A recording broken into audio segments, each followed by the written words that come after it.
And I give the floor to Mr. Saad Baraldin.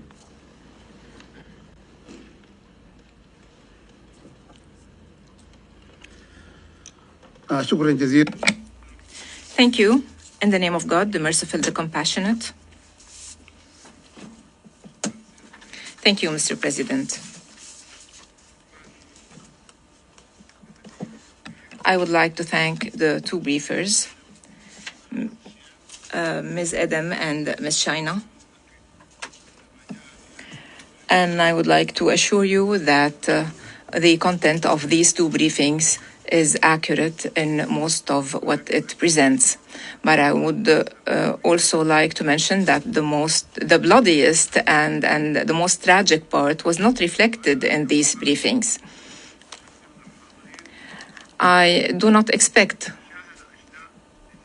those who have seen bodies of women and bodies of children that were killed as a result of the bombardments in El Geneina to be ignored. I am Saad Abdالرحمن Bahr al-Din, the Sultan of Dar Masاليت, which is in western Darfur, in Sudan. I would like to thank the Security Council, the Presidency, and members of the Council. You all represent your countries in this council. And we hope that you will save the Sudan by adopting strong and strict measures, and that you will save the Sudanese people from this tragedy and from this major crisis. Mr. President, ladies and gentlemen, members of the Security Council,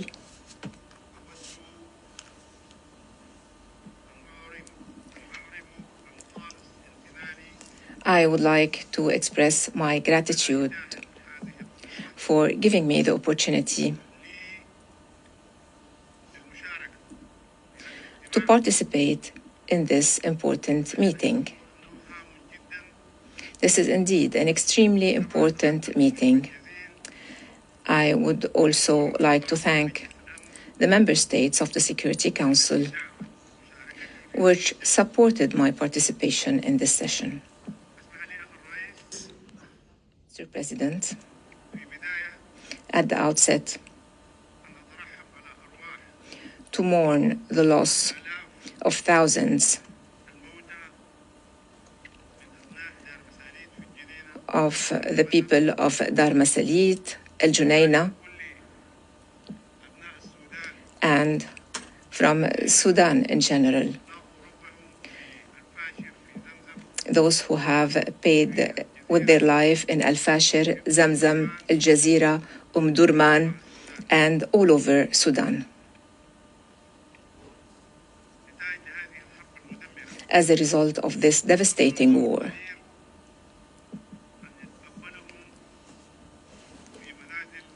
may their soul rest in peace. I also wish a swift recovery to the wounded and all the injured. We hope that the refugees, the migrants, and the displaced will safely return to their homeland. Mr. President,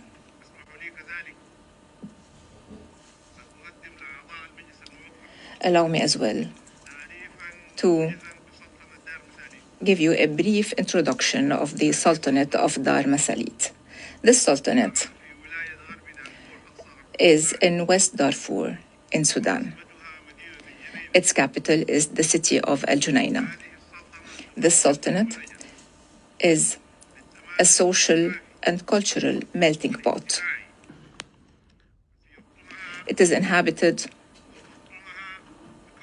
by diverse tribal and ethnic groups. And the Masاليت tribe represents the majority of its population. The Sultan of the Masاليت is the highest traditional authority and one of the symbols of the region since tens of years. And he is extremely important for the Masاليت of Sudan and the Masاليt in neighboring countries.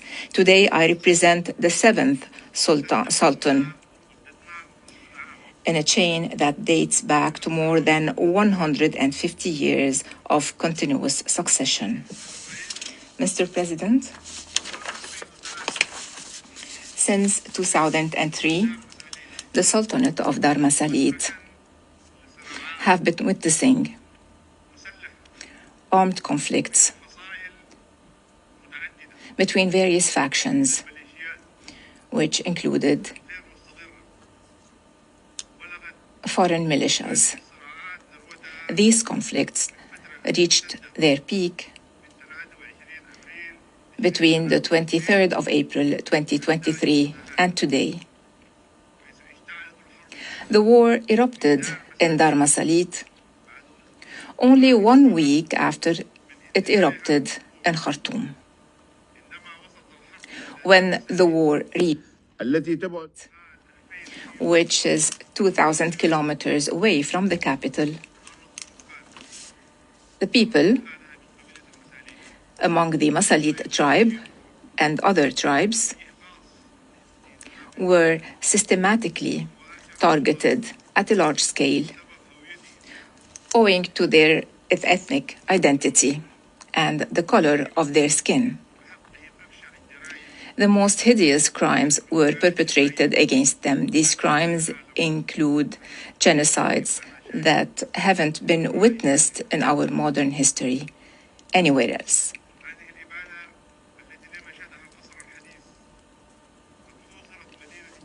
The city of El Junaina was besieged. It is the headquarters of the Sultanate and the capital of West Darfur. It was under siege for 2 months by the Rapid Support Forces. All the entry points were closed, and the city was totally besieged by the Rapid Support Forces, and they started bombarding the city, to be followed by successive attacks around the clock from all sides against that city. This wanton aggression was waged by foreign mercenaries who were brought during the siege, and they prevented the entry and exit of the population of food and of water.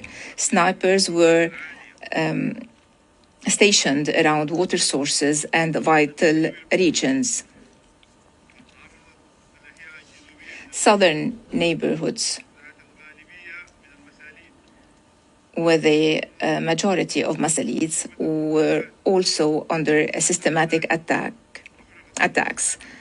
Properties were looted, homes were set to fire, governmental and private institutions were burned, crimes perpetrated included indiscriminate killing, torture, the rape of women, genocide against the Masاليt tribe. I myself was among those on the hit list. This hit list includes a large number of tribal leaderships among the Masاليt. It also includes educated people, students, and others. I was compelled to flee my home in El Junaina after staying there under siege for 56 days. I fled my home at night to help the wounded, whose number exceeded 2,000. Their situation was deteriorating, and on one day, 20 to 25 young people died because of their injuries, and we could not provide them with any kind of treatment because of the lack of medicine, drugs, and other medical tools or supplies that could have helped them. So I fled my home at night on foot in very harsh conditions. I walked for 14 hours under the rain. I wanted to cross 28 kilometers only.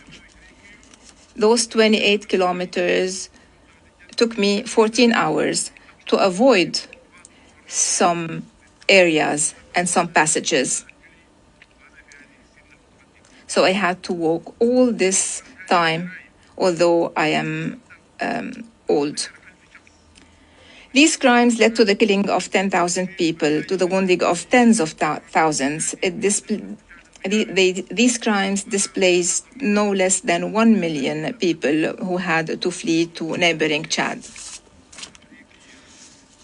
Western American newspapers and TV channels have documented all these practices, and they expect the numbers to be much greater. I was burying the corpses myself, and I was looking at these bodies on the streets and in the homes. And I tried to be everywhere to help bury these bodies properly. Movement was extremely difficult, extremely dangerous. Mr. President, among these criminal practices targeting my people, the Masاليت, by the Rapid Support Forces and their allied militias from the neighboring countries, I mention the burning of people alive, burying people alive, and I think that you have all seen this video which showed that wounded people were being buried alive, and that there were young people, children, and students who were being killed. And I am sure of the veracity of these facts. Mr. President, members of the Council, those who have lost their life and those who have fled to neighboring countries, those whose bodies were dragged in public, like the Wali al-Khamis, who was killed by the Rapid Support Forces, and we bear witness to that because the video is clear and it shows what the Rapid Support Forces have done. He was arrested by the RSF in West Darfur, and there is a video available on the net that we can show you as a council or as individuals in order to hold accountable those who have killed him and have killed other innocent people. Mr. President, owing to all this, thousands of people fled to camps in eastern Chad. They live in dire humanitarian conditions. Children are dying there from famine. The elderly have mostly died as a result of hunger, poverty, and the rest are suffering poverty and amnesia. And although some international organizations are present on the ground, the assistance that is being provided is not enough to meet the basic needs. Thousands of refugees, meanwhile, are risking famine. Despite this humanitarian tragedy, Mr. President, the horrors perpetrated in West Darfur have been ignored by the international community, which deepened the suffering of the victims who are still facing worse circumstances. We are human beings, and we were hoping to be treated like other refugees in other countries. Unfortunately, this is the situation, but we ask God that we find justice and that we will enjoy our equal rights on this planet.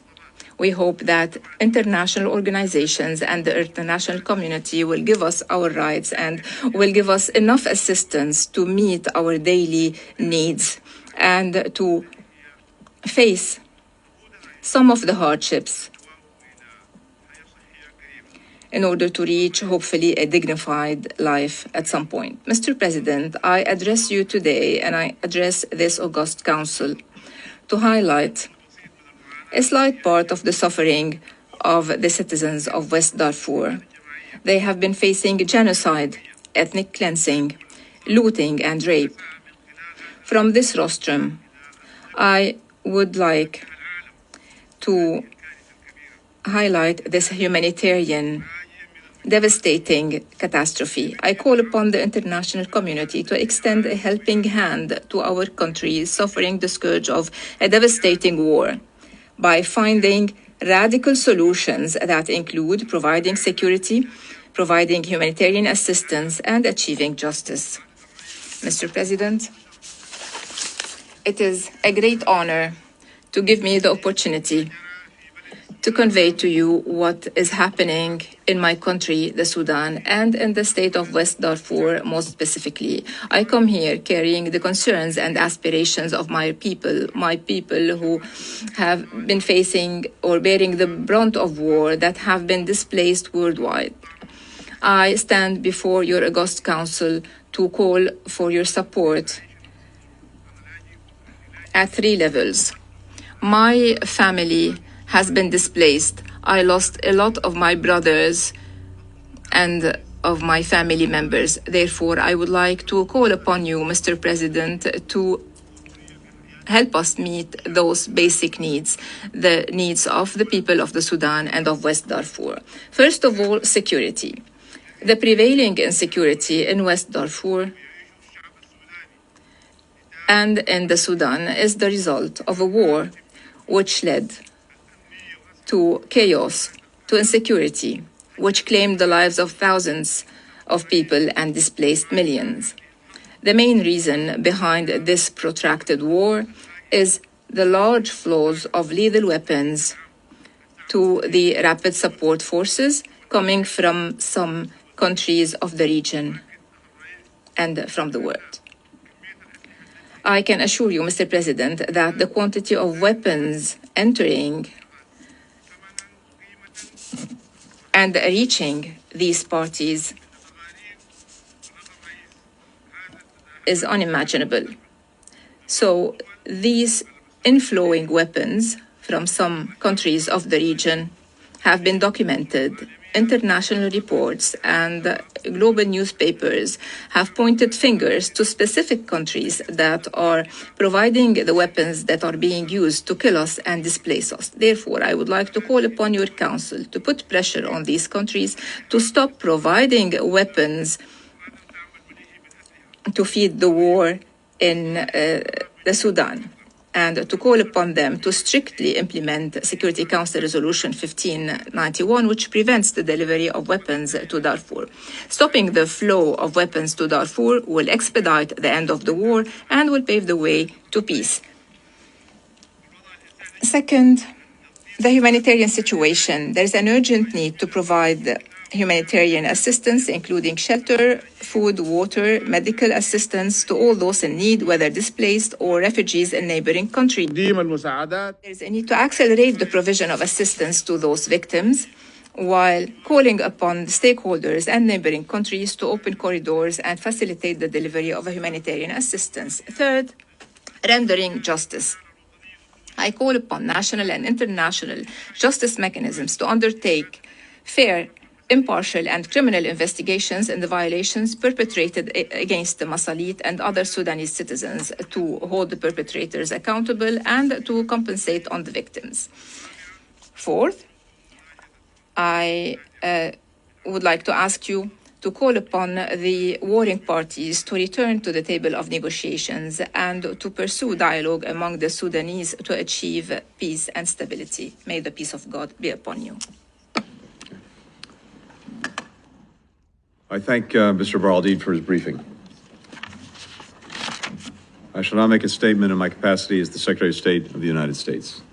And let me again thank each of our briefers for their powerful testimony. It was very important for this council to hear it.